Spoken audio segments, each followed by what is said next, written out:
Ladies and gentlemen, good day and welcome to the Dreamfolks Services Limited Q2 and H1 FY'25 earnings conference call. As a reminder, all participant lines will be in the listen-only mode, and there will be an opportunity for you to ask questions after the presentation concludes. Should you need assistance during the conference call, please signal an operator by pressing star then 0 on your touchtone phone. Please note that this conference is being recorded. Before we begin, let me remind you that this discussion may contain forward-looking statements and may involve known or unknown risks, uncertainties, and other factors. It may be viewed in conjunction with the company's business.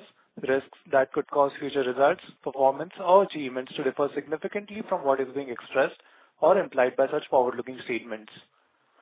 Today on this call, we have with us Ms. Libertha Kalat, Chairperson and Managing Director, Ms. Jia Diwan, Chief Financial Officer, Mr. Balaji Srinivasan, Executive Director and Chief Technology Officer, and Mr. Sandeep Sunavne, Chief Business Officer. I now hand the conference over to Ms. Libertha Kalat. Thank you, and over to you, ma'am. A very good evening, everyone, and thank you for joining us on the earnings conference call for the second quarter and first half of the financial year 2025. We announced the financial results earlier today, and I hope you had a chance to go through the results. Our investor presentation and press release, which are available on the stock exchange and on the company's website. Our organization reported steady revenue growth in this quarter, with 12.2% year-on-year increase to rupees 316.9 crores in Q2 FY'25. The gross profit for the quarter stood at rupees 39.2 crores, marking 11.9% growth and achieving a gross margin of 12.4%. The first half of the fiscal year has been characterized by decent performance, with revenue increasing by 16.2% year-on-year to rupees 637.7 crores and gross profit surging by 21% year-on-year to rupees 76.8 crores, which equates to a gross margin of 12% in half-yearly first half financial year 25, an improvement from 11.6% in H1 FY'24. Our adjusted EBITDA for the quarter was recorded at rupees 25.5 crores with an adjusted EBITDA margin of 8.1%. For H1 FY'25, the adjusted EBITDA reached rupees 51.3 crores, reflecting a year-on-year growth of 10.6% and an adjusted EBITDA margin of 8%. Over the preceding quarters, our discussions have centered on a strategic direction of our organization. Fundamental to these strategies is the principle of diversification and expansion encompassing a broad spectrum of services beyond airport lounges, clientele belonging to different sectors and a wider geographical reach. Our commitment to these strategies remain persistent, and it is with the dedication of our team that we have seen positive outcomes on these fronts during the quarter. In alignment with our strategic initiative to broaden our horizon beyond airport lounges, we have, in this quarter, embarked upon provision of highway dining services to our customers. These new services enable us to cater to the needs of the highway travelers by offering them superior dining experiences during their transit. These services are anticipated to be accessible at 600 plus establishments situated along the key national highways. Furthermore, we have augmented our service offerings with an introduction of excess baggage services for the convenience of our clients. There have been other notable developments in these services other than India Airport Lounge. We are pleased to report that our golf services are gaining momentum, as evidenced by the addition of golf academies, which offers coaching sessions and golf courses dedicated to golf games.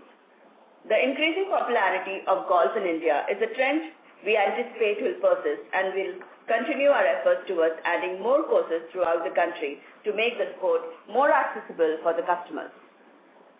Furthermore, our meet and assist services have been enhanced by the addition of new touchpoints in Africa. With respect to the diversification of our client base, we have achieved considerable progress in onboarding new enterprise clients during this quarter.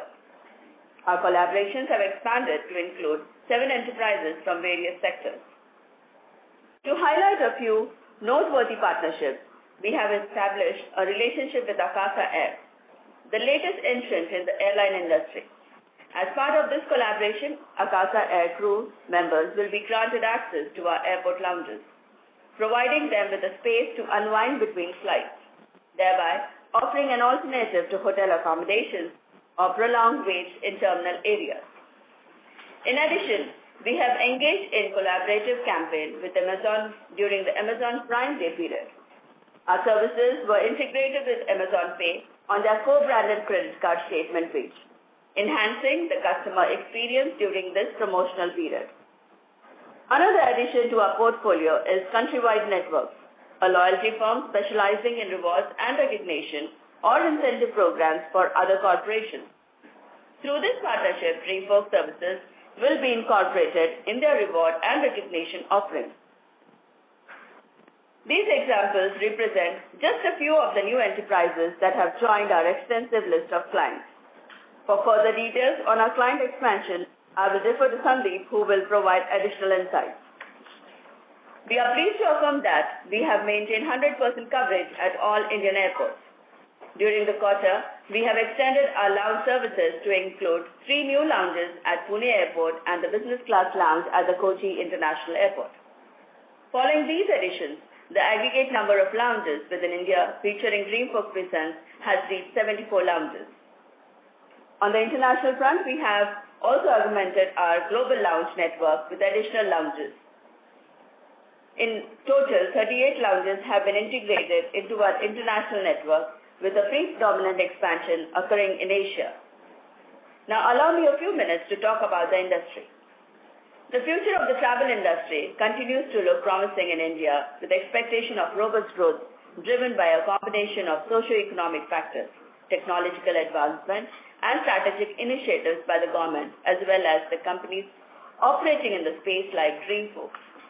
Projections by the World Travel and Tourism Council suggest that the sector could grow at an annual rate of 6.9% to reach $512 billion by 2028, accounting for a significant portion of the national GDP.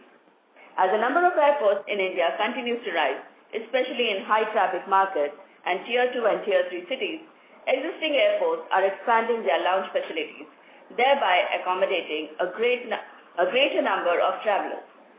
The Indian Civil Aviation Ministry has expressed optimism about the future growth of the aviation industry in India. It has set an ambitious target of increasing the number of airports in the country from 148 in FY’23 to 235 by 2030. One of the key drivers of growth will be the domestic tourism. With a population of over 1.3 billion and a rapidly growing middle class, the potential of internal travel demand is immense. International tourism is also set to expand, with Indian position as a compelling destination for cultural, spiritual, adventure, and wellness tourism. The government's efforts to streamline visa processes and improve infrastructure are likely to facilitate this growth.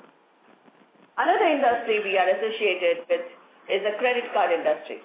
The credit card industry in India is poised for significant expansion, shaped by confluence of technology advancements, regulatory changes, and evolving consumer behavior.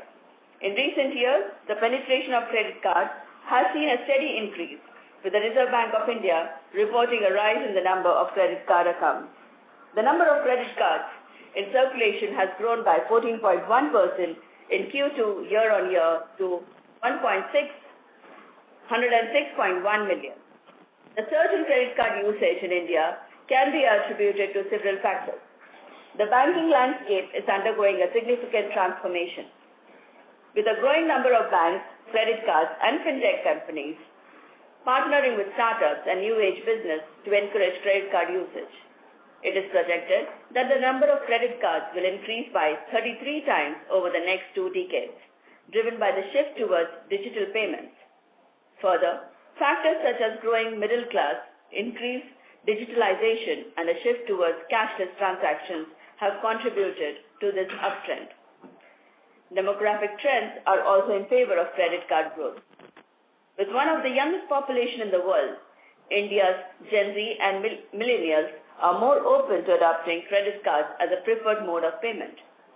Now to conclude, Dreamfolks had demonstrated its growth pattern by delivering strong performance in the quarter as well as in the first half of the financial year.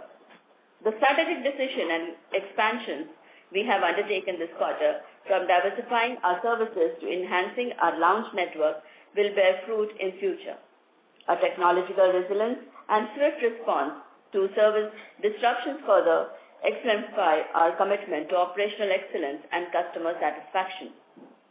These accomplishments are not only a testament to our team's dedication, but also a clear indication of our capacity to navigate challenges and maintain a trajectory of reliable service delivery.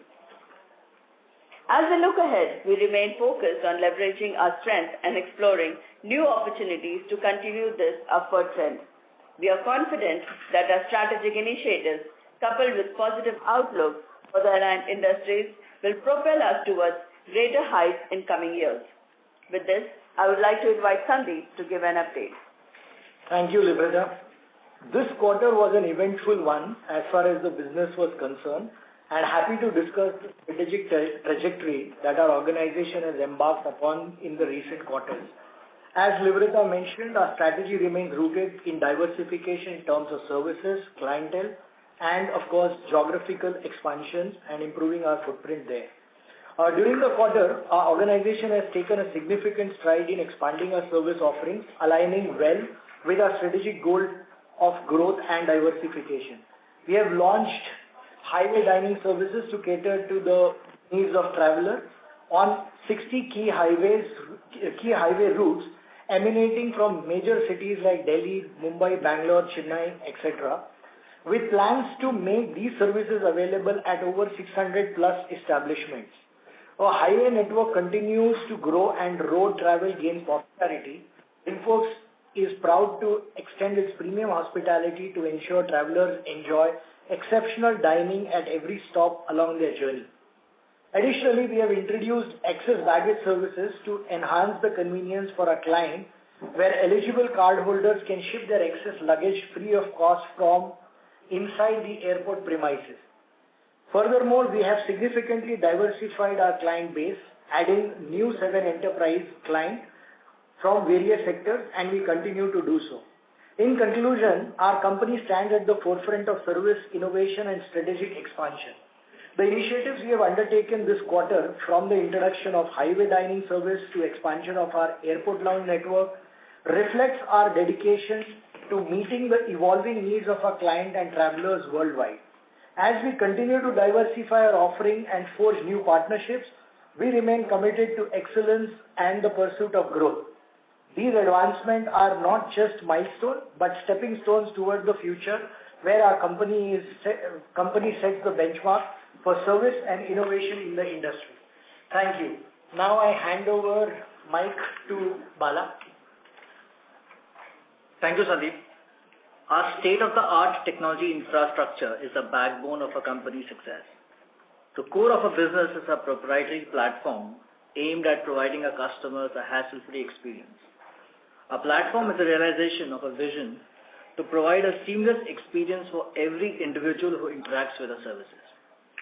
Our tech forms one of the key differentiators we have at the company. With this tech stack, we are able to develop and offer our banking partners customized as well as advanced products to optimize the spend by pushing targeted products to the end consumers. This will drive a high quality and a personalized value proposition instead of a conventional one-size-fits-all solution. The agility of our platform has paved the way for forging new alliances and broadening the spectrum of our services. We follow an asset-light philosophy, as our entire platform technology is cloud-based, which allows lounge operators and other partners to check the consumer's benefits on a real-time basis. Our advanced technology empowers seamless access to a wide range of airport services through various channels, including credit and debit cards, card issuer applications, our own apps, self-check-in kiosks, and web-based portals.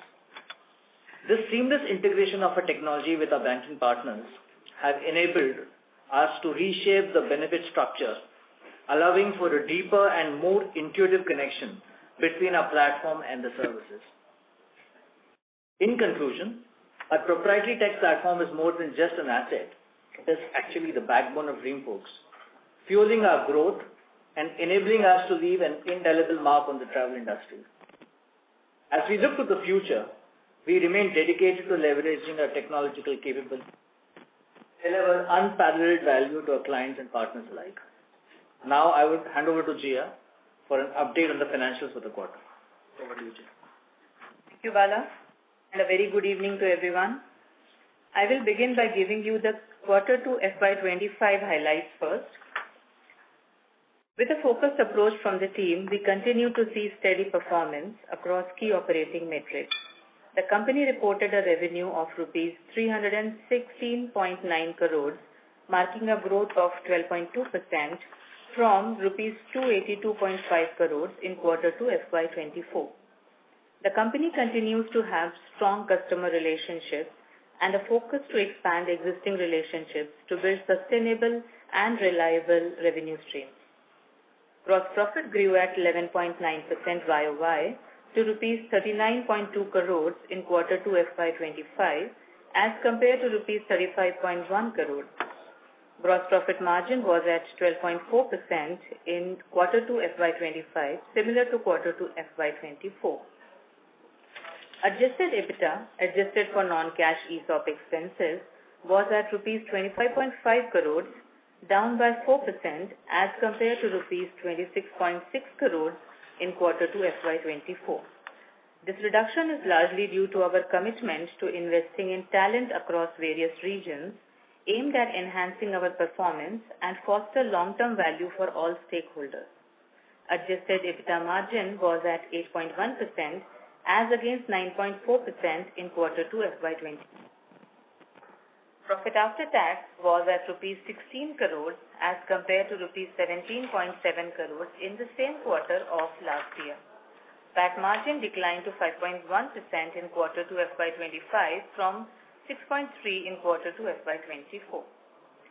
We continue to have strong balance sheet with our net worth currently at rupees 264.8 crores, up 35.8% compared to the same time last year. Our cash and cash equivalent balance as at quarter end stood at 45.7 crores. During the quarter, we witnessed an increase in our debtors due to implementation of spend-based programs by most of our clients. This resulted in a temporary increase in our working capital cycle, resulting to slightly lower net investment income during the quarter. Now, moving on to highlights for the first half of FY'25.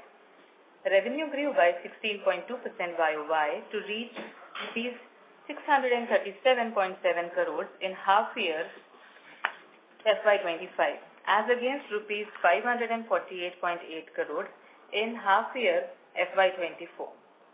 Gross profit for first half of FY'25 was at rupees 76.7 crores, growing by a strong 21% YOY from rupees 63.5 crores in first half FY'24.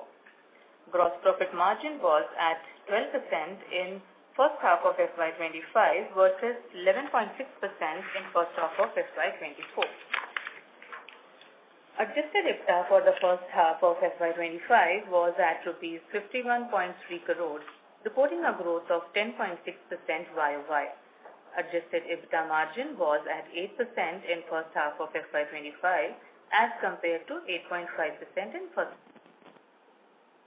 PAT stood at 32 crores in first half of FY'25 as rupees 30.6 crores in first half of FY'24. PAT margin in first half of FY'25 was at 5.2% versus 5.6% in first half of FY'24. Earnings per share for the first half of FY'25 stood at rupees 6.3, up 7.8% YOY. We remain confident about delivering sustainable growth backed by our robust financial track record and efficient asset-light business model and low-cost operating framework. This confidence is further reinforced by our strategic initiatives that are projected to result in a sustainable revenue stream. Now with that, I would like to close my remarks and we are happy to open the floor for questions. Thank you. Thank you very much, ma'am. We will now begin the question and answer session. Anyone who wishes to ask a question may press star and 1 on their touchtone telephone. If you wish to remove yourself from the question queue, you may press star and 2. Participants are requested to use handsets while asking a question. Ladies and gentlemen, we'll wait for a moment while the question queue assembles.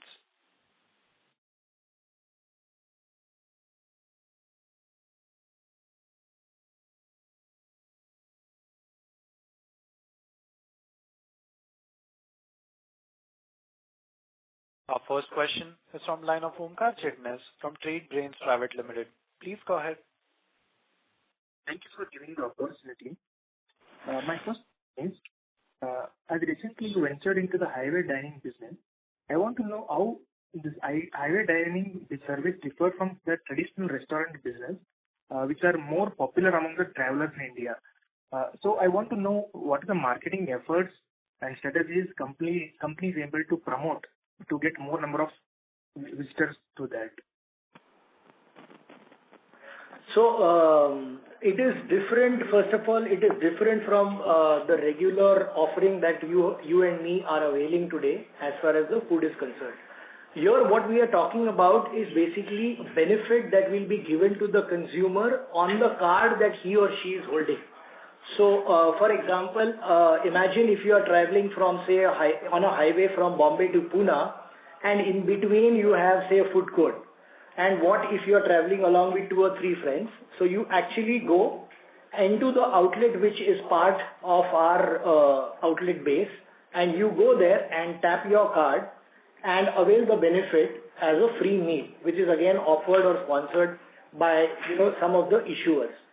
And the other members of the your family or even for that matter relatives can enjoy at a discounted rate. So this is the offering that we are giving, which is actually in the form of benefit on the card by the issuer. So that is question number 1, or rather answering to the first part of question. The second part of a question in terms of what are the efforts that you are doing, of course, we will communicate that to the consumer. One is, of course, the issuer will communicate to the consumer as a part of a standard communication. Secondly, as a consumer, you will at the participating outlets also know that these are the outlets which actually have these card programs, and I can actually enjoy the benefit on my card in these outlets. So of course this will happen simultaneously. Okay, sir. Coming forward by this question, if the highway business model is asset light model, right? Yes. Yes. It's an asset light model. This asset light model is managed by third party or management side? So the model is going to be the similar thing which we are doing it right now also with the airports. So here also it's not going to be our outlets, we are going to partner with the F&Bs which are present at the highways. Okay. So obviously there is no investment from Dreamfolks. Okay, thank you. And my last question is, what is the average daily footfall size in airport lounges in the present quarter, and what is the average ticket size per customer?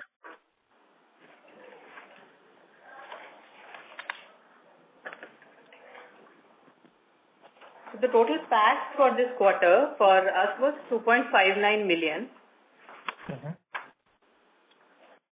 And there is nothing like a per pax kind of footfall rate which we capture actually, because there's a blend of lot of different kind of fees which we charge to different stakeholders. Okay. Thank you. Thank you. Our next question is from line of Shreyaj Mehta from Equirus. Please go ahead. Thanks for the opportunity. My first question is on the industry. So we were thinking that probably in terms of credit cards, the spend-based limits which were there would be through. But now we are seeing a lot of companies again increasing the spend-based limits or probably the restrictions for accessing the lounge. So how does one see this moving? It's just that one bank has started. So how should one look at this portion? So, Shriyans, I think we have also updated about the spend base earlier also that, it is not completely implemented and there are changes happening.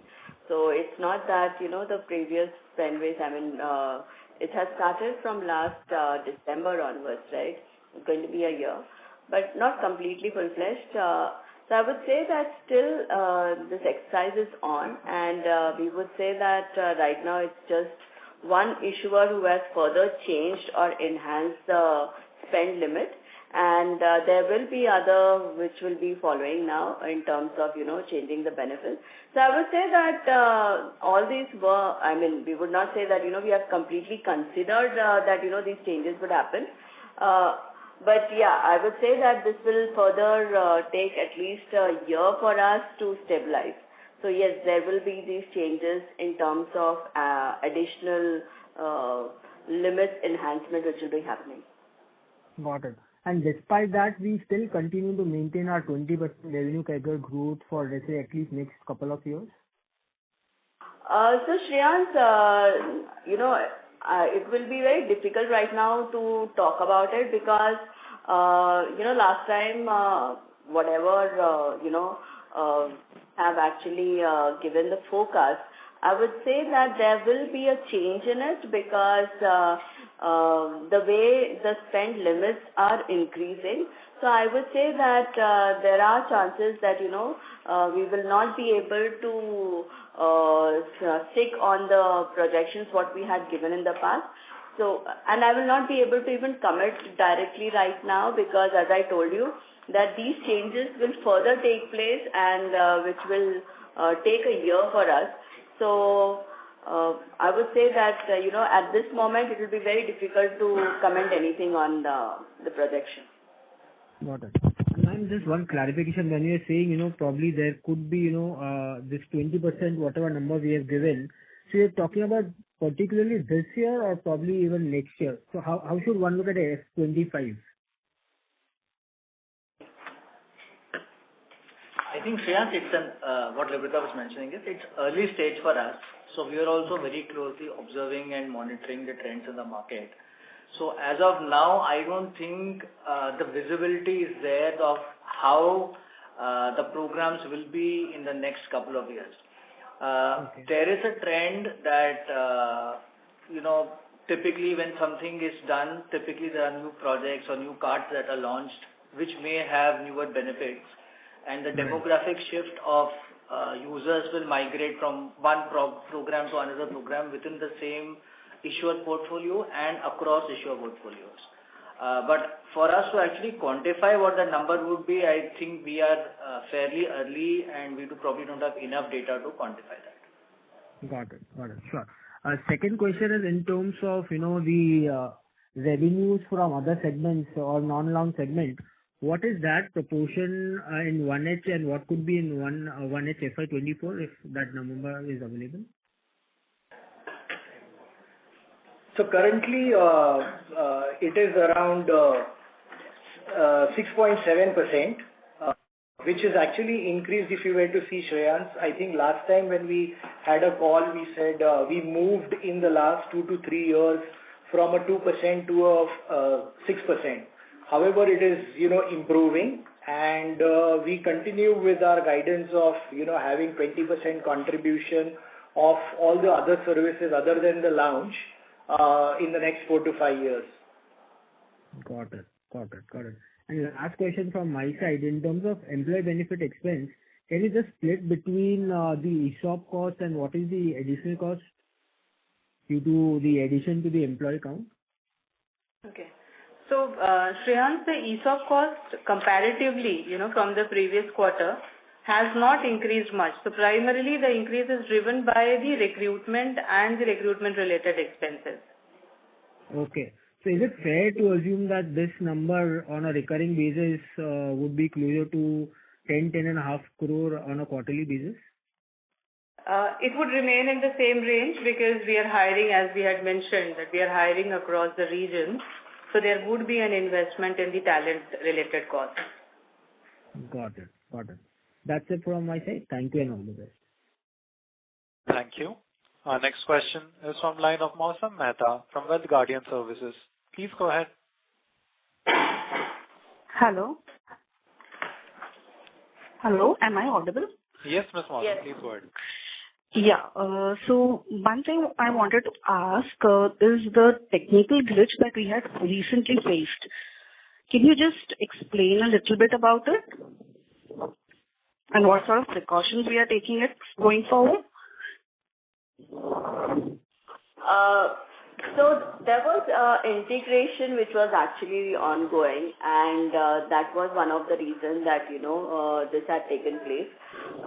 So it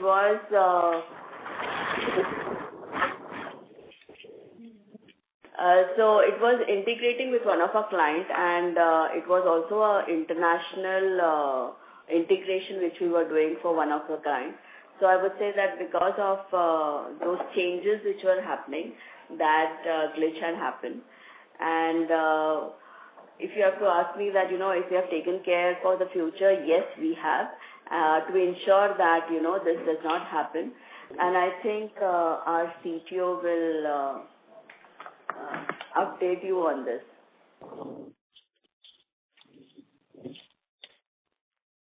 Yeah. So actually, we have integration with multiple partners. So one of the things that typically happens is there are upgrade cycles that happen, and in case there is a mismatch in that upgrade cycle, some of these things tend to occur. So it was one of those cases, like Deepika was mentioning, and I think we have taken steps to ensure that there is no such repeat in the future. Okay, fine. And my second question was regarding the increase in trade receivables. It has increased approx 140 crores as compared to March quarter. So any particular reason for it? Yeah. So the reason was, so I will actually go back to first answering in terms of, that why this spend base has also started, okay? So the thing is because of the cost increase as well at the client end. Now, what was happening is that the clients have actually budgeted a certain amount for this particular, service or the benefit what they are giving to their customer.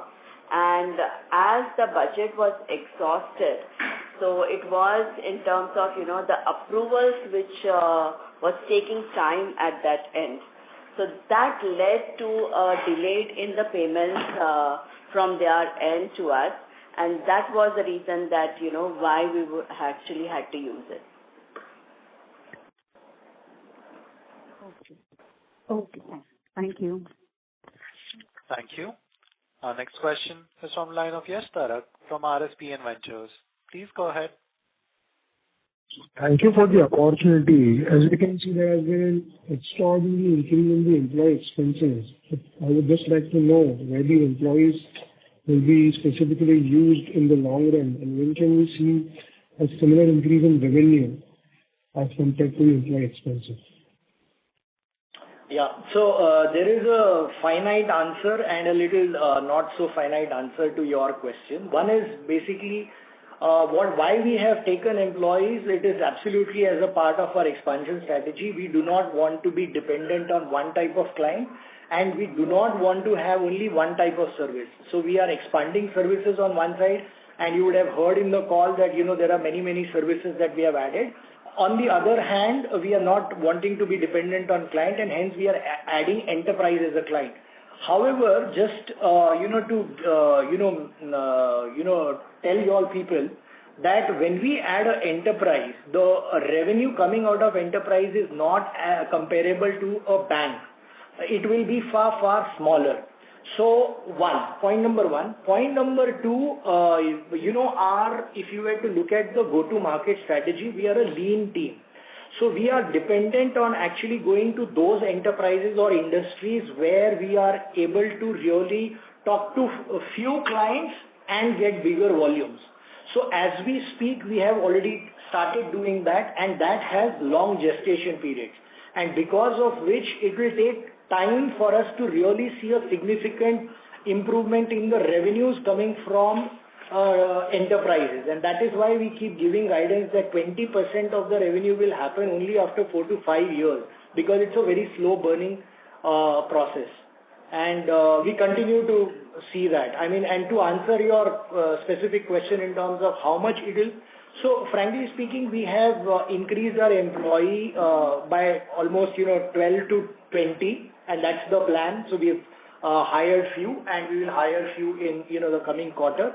If I were to just give you a guidance, if I were to just do a mathematics of our overall GDP to the number of employees, if you want to take that, or maybe our turnover divided by the number of employees, that will give you a fair idea as to what is the contribution of per employee in terms of revenue in future. Okay, thank you. And secondly, when the technical glitch had occurred, so there was an issue and there was a statement passed by the airport operator with regards to an issue in the contract. So is the contract still intact or are there anything still ongoing? Yes, your voice is a bit muffled. Can you please switch to handset mode?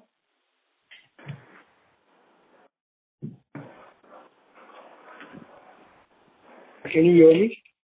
Yes, sir, please go ahead. It was not clear. So yeah, with respect to technical glitch, there was an issue and the airport operator had mentioned that there was some sort of discrepancy in the contract which had occurred from your end. Is the contract still intact? Is everything fine with the airport operator now? So all our contracts are intact, and there is no such glitch in terms of our contract getting expired, or there was an issue with the contract with the operators. If the contracts were not in place, I would say that the programs would not be running. So all the contracts at both the ends with the clients and the operators are in place. Okay, thank you. That's it from my side. Thank you. Our next question is from the line of Angad Katdare from Samiksha Capital. Please go ahead. Thank you for the opportunity. My first question is on the number of passengers accessing lounge. We are kind of seeing a decline over the past 2-3 quarters. Even though the credit card and the total passengers are increasing. Just wanted to understand where this number will stabilize. Can you just give a rough, can you just throw some color on the same?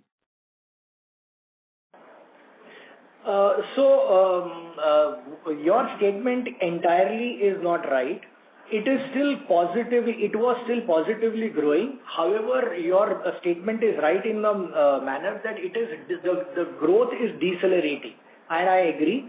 And this quarter is the first quarter where we are seeing actually the access is actually lesser than what it was corresponding period, which is first half of the year.